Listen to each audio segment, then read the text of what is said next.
자, 첫 번째 주제 한번 시작해 보도록 하겠습니다. 2030년 세계는 어떤 모습일까? 2030년 축의 전환입니다. 축이라는 표현을 언제 쓰나요? 뭔가 큰 게 변화가 될 때 우리 큰 축이 바뀐다고 합니다. 그래서 2030년에 어떤 걸 기점으로 세계가 바뀌는지 그런 부분을 한번 보도록 합니다. 자, 이 책의 출간일은 2020년 10월 16일입니다. 2년 전에 출간이 됐고요. 8가지 키워드로 이 10년 후를 한번 예측해 본 책이고요. 지금 30만 부 정도가 팔렸고 많이 팔린 거죠. 그 다음에 아마존에서 미래 예측 분야 1위의 책입니다. 제가 행크TV에서도 한번 미래 학자님을 모시고 인터뷰를 했던 적이 있었는데 정말 많은 분들께서 미래에 대해서 관심을 보이시더라고요. 그래서 오늘 이 주제 제가 굳이 책을 구입하지 않아도 될 정도로 제가 분석을 해드리고, 그 다음에 책에 있는 내용뿐만 아니라 제가 예상하는 다른 부분까지 좀 더 추가해서 말씀을 드릴 거기 때문에 더 재밌게 보실 수 있지 않을까 생각을 합니다. 이 작가는 마로우 기엔이라는 분입니다. 그래서 1964년생이고요. 펜실베니아 대학교 와튼스쿨 국제경영학 교수님이시고 글로벌 트렌드 국제 비즈니스 전략 전문가로 활동하고 계십니다. 자, 이런 거를 할 때 감으로 하는 게 아니라 통계 수치를 가지고 항상 분석을 하고 결론을 내기 때문에, 자, 이 책도 통계에 의한 바탕으로 그런 그래프를 바탕으로 만들어놨기 때문에 어느 정도 신뢰도가 있다고 생각하셔도 되겠습니다. 자, 그래서 이거를 송사무장쇼에서 한번 다뤄보고 정말 앞으로 미래가 그렇게 바뀌는지도 추적해보면 정말 좀 재미있을 것 같습니다. 자, 이 책 프롤로그입니다. 저는 책에서 항상 프롤로그를 중요하게 생각합니다. 미래를 완벽하게 예측할 수는 없지만 향후 10년 동안 일어나는 몇 가지는 추정이 가능하다. 시간은 우리를 기다려주지 않고 예측할 수 있는 미래는 준비해보면 어떨까? 미래의 몇 가지는 예측을 할 수가 있대요. 그 부분 짚어보도록 하겠습니다. 자, 그래서 2030년 세계는 어떤 모습일까? 이 주제로 제가 잡아봤고요. 여성들의 사회 진출과 출생률 저하에 대해서 또 얘기를 했습니다. 여성의 역할이 바뀐 게 가장 중요한 포인트입니다. 여성이 지금 사회활동, 경제활동을 더 나서고 있게 되는 겁니다. 자, 그래서 본래 가장이라고 해서 남자가 밖에 나가서 돈 벌어오고 여성은 가정을 지키는 이 역할이 원래 과거의 형태라고 하면 지금은 바뀌었어요. 여성들도 사회에서 판검사 다 하고 여러 경제활동까지도 사업가들도 여성분들이 많이 생기게 된 거죠. 그러니까 여성들의 이런 사회와 경제생활 이 부분 때문에 출산율이 지금 저하된다고 생각하시면 되겠습니다. 자, 그래서 여성의 발전은 1가구 1자녀 정책을 능가한대요. 그래서 여성들이 사회로 진출하면서 자녀를 낳을 가능성이 많이 줄어들게 됐다는 겁니다. 여성들은 점점 세상을 좌지우지하는 중요한 존재가 되고 있다. 남성보다 더 여성 포커스가 되고 여성들이 리드를 하기 때문에 출산율이 저하되는 거다. 자, 그러면 우리나라도 출산율 많이 고민하는데 여성 일자리를 더 늘리고 있잖아요. 그러면 출산율이 더 떨어질까요? 자, 그런 생각도 한번 해봤습니다. 자, 그리고 앞으로는 또 이렇게 된다는 겁니다. 2030년에는 양보다 질을 계속 더 중요시하는 시대로 바뀌게 되는 겁니다. 자녀를 많이 낳아서 막 낳아서 키우는 게 아니라 일단 적게 가지거나 아예 갖지 않는 이유 중에 하나는 돈 문제와 관련이 있습니다. 그리고 수입이 늘어나게 되면 많은 자동차가 아니라 질 좋은 자동차 한 대, 이 폼나는 자동차 한 대를 사려고 하고, 자녀들도 마찬가지입니다. 자녀들도 많이 낳는 게 아니라 소수의 자녀들을 낳아서 더 많이 투자하고 더 나은 기회를 마련해 주고 싶어 한다는 겁니다. 자, 이거는 우리나라도 마찬가지인 것 같아요. 그래서 결론적으로 뭐냐, 아이 한 명을 키우는데 아이 하나를 명품으로 키운다는 거죠. 아이 한 명을 더 많은 비용을 지출하는 그런 식으로 발전하게 된다는 겁니다. 자, 그럼 우리가 봤을 때 원래 소비가 양극화 된다고 하는데 앞으로 이런 사업적인 부분에서도 출산율이 저하된다고 하지만 프리미엄 사업은 그래도 괜찮겠구나 라고 한번 유추해 볼 수도 있겠죠. 자, 여성 얘기가 계속 나오더라고요. 이 책에는 여성이 정말 중요해질 것 같아요.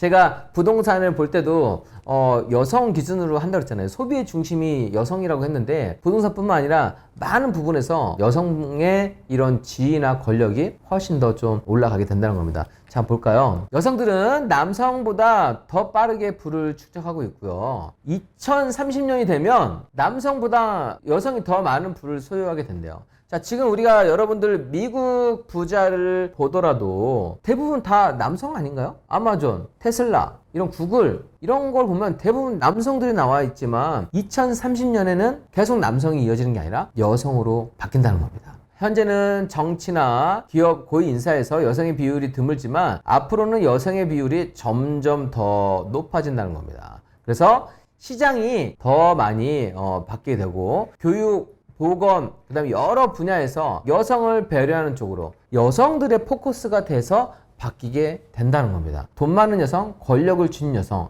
앞으로 우먼 파워가 정말 세질 것 같습니다. 자, 그 다음 한번 보도록 하겠습니다. 출생률을 알면 미래가 보인다 라고 하는데, 현재 13억 정도인 아프리카 인구가 2038년에는 20억 명으로 된대요. 20억 명. 이렇게 인구가 늘어나기 때문에 아프리카에 주목을 해야 되고, 좋든 나쁘든 많은 사람들 삶에 영향을 미치게 되고, 세계은행에 따르면 아프리카의 농업 규모가 2023년까지는 1조 달러에 이른다고 합니다. 하나로 1300조. 그래서 아프리카 아이들의 미래는 농업과 관련이 있다고 합니다.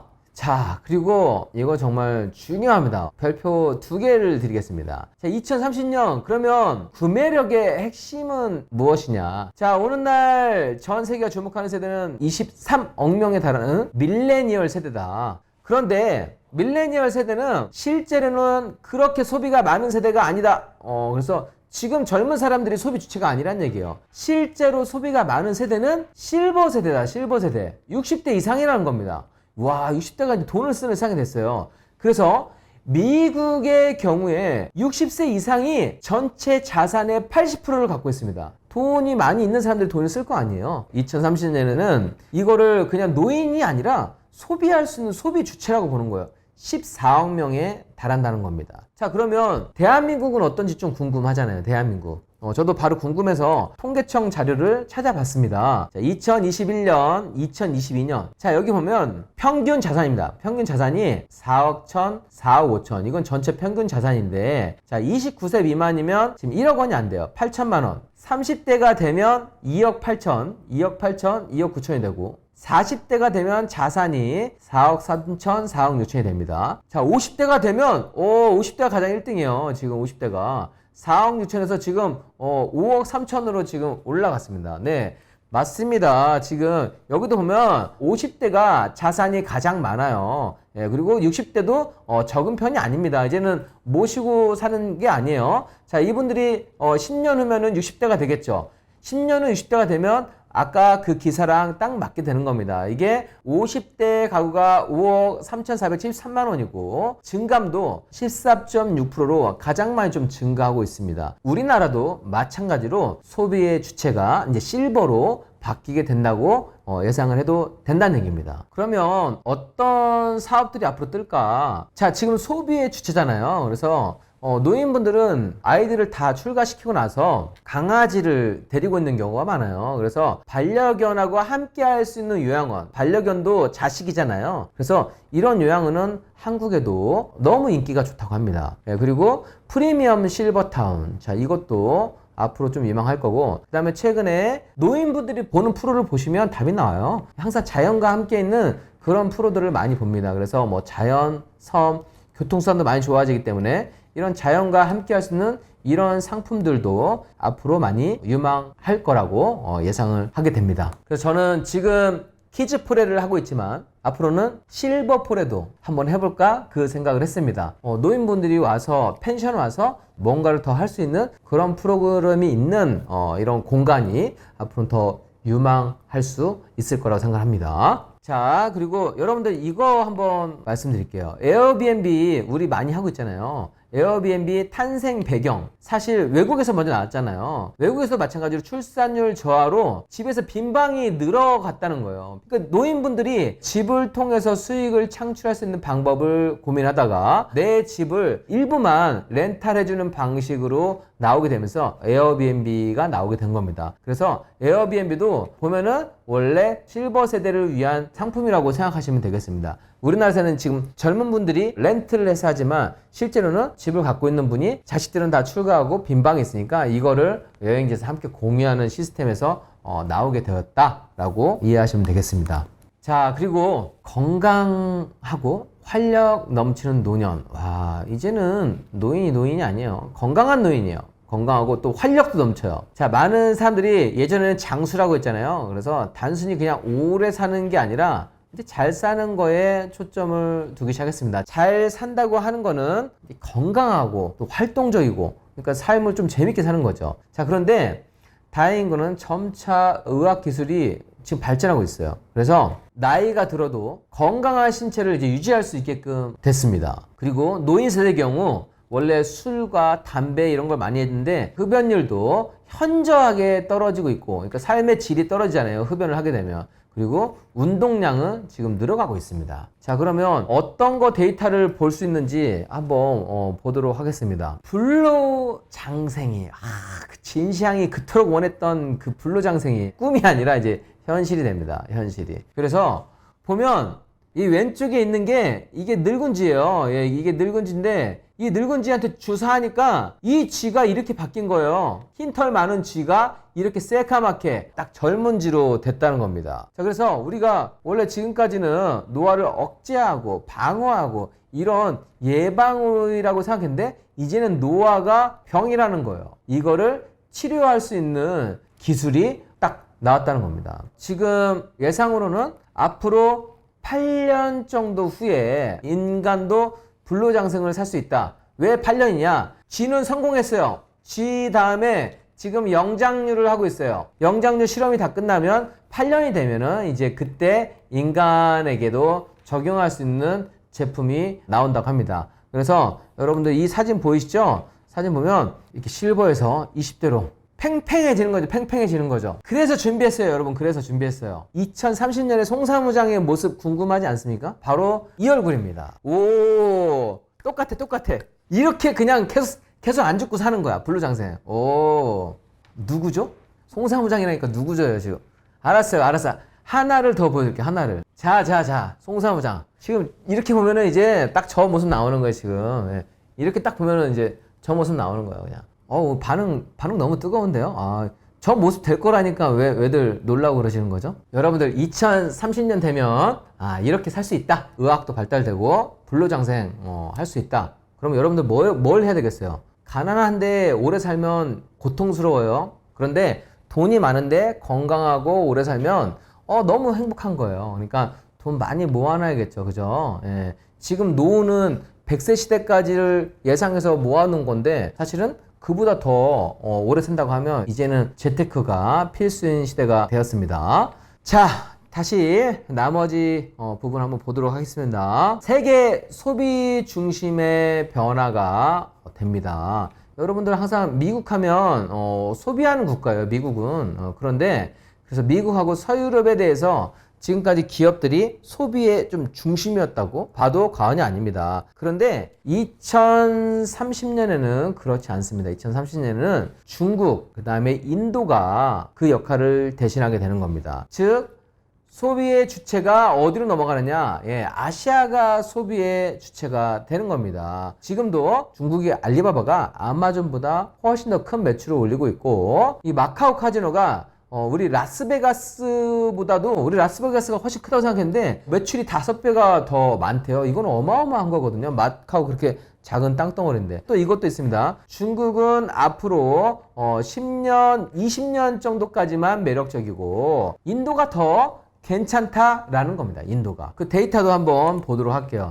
야, 이게 항상 뭐가 중요해? 예, 인구가 중요해요. 지금 우리 지방에서도 뭐 인구 소멸 하는데 인도가 중국을 제치고 지금 인구 1위로 올라섰습니다. 인도도 14억, 중국도 14억이고 미국은 겨우 3억이에요. 기업에서 만들더라도 14억 인구가 쓸 수 있는 걸 만드는 게 훨씬 낫겠죠. 3억 명한테 파는 것보다 이렇게 28억 명한테 파는 게 훨씬 괜찮잖아요. 그래서 소비의 중심이 아시아로 바뀐다는 겁니다. 그래서 보면은 글로벌 기업들이 인도에 투자를 많이 하고 있어요. 아마존도 지금 인도에 투자하고 있고 구글, 테슬라, 애플도 인도에 지금 투자를 하고 있습니다. 그리고 이번에 우리 킨텍스에서 인도에 국제 컨벤션 센터를 짓고서 이거를 또 한 20년 동안 운영할 수 있는 운영권까지 가졌더라고요. 그러면 이 컨벤션 센터에서 모터쇼도 하고 뭐 이런 가전쇼도 하고 뭐 스마트폰 쇼도 하고 여러 가지 그런 소비자들한테 보일 수 있는 거를 가장 먼저 하게 된다는 겁니다.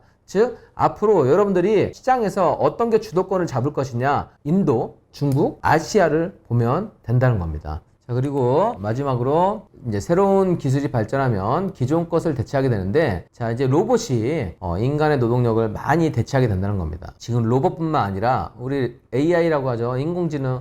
요즘 식당 가면 다 이제는 서빙을 로봇이 보는 게 전혀 이상하지가 않습니다. 이런 게 점점 발전하면서 획기적인 변화가 다가올 것이기 때문에 앞으로는 현장에서 일하는 노동자가 아니라 컴퓨터 전문가, 그 다음에 관리자가 고용 시장에서 좀 환영을 받게 된다는 겁니다. 2030년 로봇은 제가 봐도 상상이 안 될 정도로 많이 발전될 거라고 생각을 합니다. 자, 그래서 송사무장의 이 책 한 권을 정리해보면 미래에도 수요가 있는 곳에 기회가 있다는 겁니다. 그래서 여러분들이 앞으로 어떤 걸 더 공부하고 어떤 걸 준비해가면 좋을지 방향성을 설정할 때 항상 수요가 있는 곳을 보고 설정하시면 좋겠습니다.